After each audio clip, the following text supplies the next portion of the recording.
So Chudan Uke, first of all, we start with the hand is going to be equal distance, this part of the forearm, from the torso, and not out like this, and not in like this. But when we use the koshi, as you put the koshi back, it's going to wrap just a little bit around. Not as far as we wrap around for the Chudan Uke. The other arm is thumb up 45 at this point right here on the arm. And the arm is straight over that. The problem that people have is that they try to break the elbow. We say like break the elbow means that I bend it too soon. Instead of, again, this all goes back to the long elbows. Instead of drawing as long as you can, see how I'm making movement, and then getting to about there and coming out, people try to bend the elbow too soon. And what happens is you get this, and you lose the whole effect of drawing through, drawing through, drawing through. So you don't bend your elbow until you're past it, and then it comes out. Again, it's fairly simple at Chudan Uke. It's a fist underneath the 45. If I see the block from behind you or up here, that means your alignment's not right. And of course, this part of the arm is to the inside a little bit, and it's not on the side of your body. This is in. On all things, this is slightly in, not straight. And then the elbow, of course, is under the fist. Reason why I have the fist in the arm like this is that so when I do the koshi, it goes over here. The block doesn't happen just in front of your body. It needs to go, if you do it here, tendency is that the move is here up, and you always want to figure out how to use your feet, legs, and torso behind the uke. That's why we go over here to do the move. The move shouldn't be happening in front of you. Even if I have koshi, it needs to go with the torso. This is short. It's a short motion. This is really long. They're not the same. And that's what I'm talking about with the elbows. Is it straight? Is it bent? Are you doing, because what if you start to break it, you have a bent one, or you don't set up past this point, what happens is you have this equal, like same motion, but they're very different. The long arm on top is a very different thing than this lower one. Very different. They're not the same, but people want to make it exactly the same motion, as if it was this. It's not. This is just like Chudan, pulling that rope right into here. This has a long way to go. This happens after that. I mean, they're going to land same time, but the timing, I have to give this precedence, this timing. Then this happens. Long. Then that happens. Not this. That's same timing.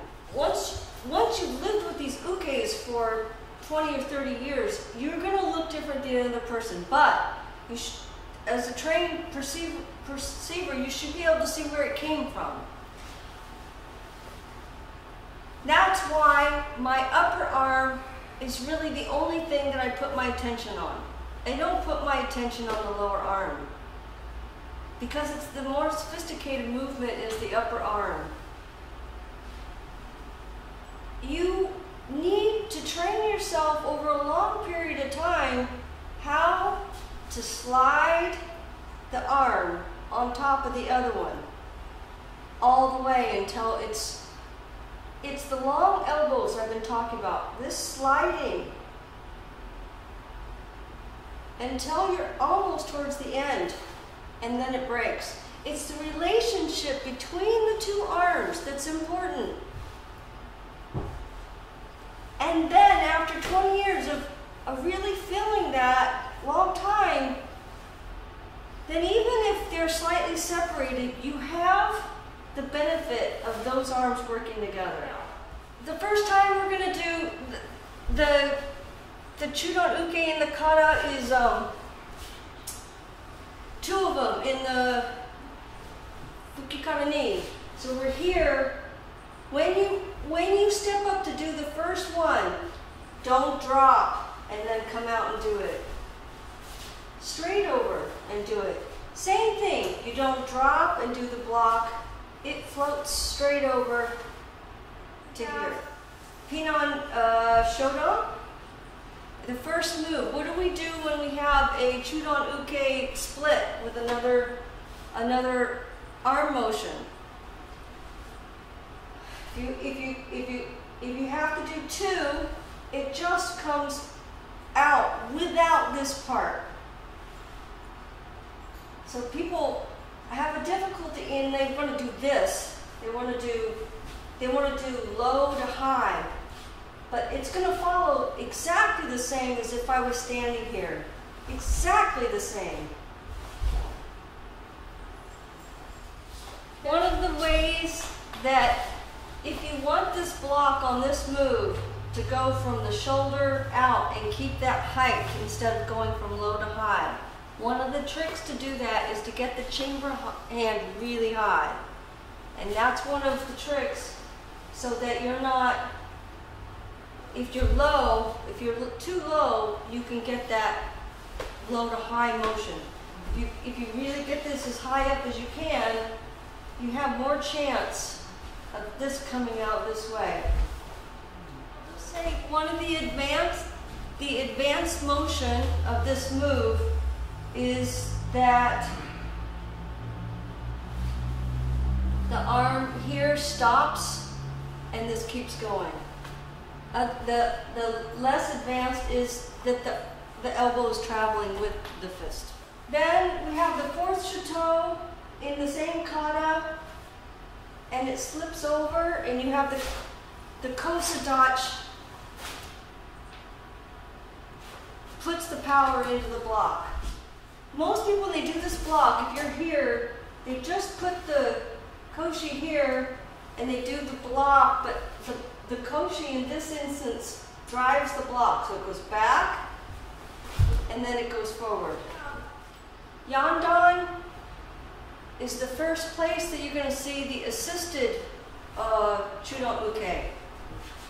And that's the pinky and the mass around this whole area goes into the divot right here. That's the first assisted middle block we have, and there's quite a few of these different assisted blocks in the katas. If I go like this, you're going to do a lifting when we want to do a deflecting. So you have to get it up so you have something straight. How I'm facilitating this is the waist movement. When you have, because this is the nature, all Chudan Ukes that are assisted, the assisting hand needs to lock in to the block as soon as possible. And I mean lock, I mean they become one. So instead of it just kind of getting there, right here, I'm already locked.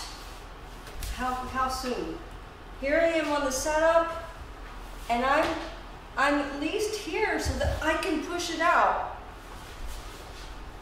It's not just landing in that position, it's facilitating the block. I'm pushing it out with my torso. So it has to lock before you get to the end. Pinan Godan we have a double Chudan Uke like this. The reason why in the Kihons we do this should be level like this, instead of, you don't want to see those arcs. Just come down and Pinan Godan, bring the elbows up first, and then you do the block. Don't come down and do this, up and out level. Elbows are in, and now flex out. You flex out. Whether you perform this move with power and speed or as a kamae, it has the same execution in its technique. For this one, there's a pushing against each other.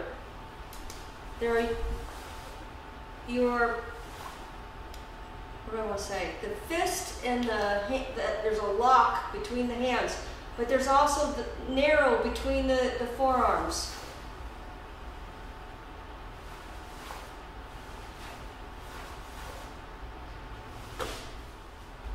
Another assisted one is the first move in Pasai, coming along and assist, meaning I'm pushing this out.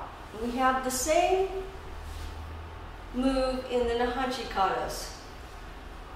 When you have an assisted move, whether you're locking it in here or like this one, they become as one. Instead of becoming one at the end of the move, you're becoming one as you get there, not at the end. And that means it can't have a big gap like that. It's narrow. So they have the same motion. They have the strength of both forearms. So when you have this is the end of the side. Most people do the block. They do the stance and then do the block, so they land up on the side. But all moves, when you're doing naname to naname, they happen in the middle. So when I'm going to change to here, I do the block on the way there, instead of waiting to the end. So the block shouldn't be on your side, but in your center.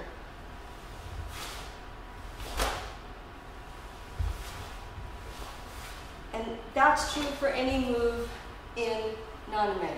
Right in the center is when you do the move. Don't twist.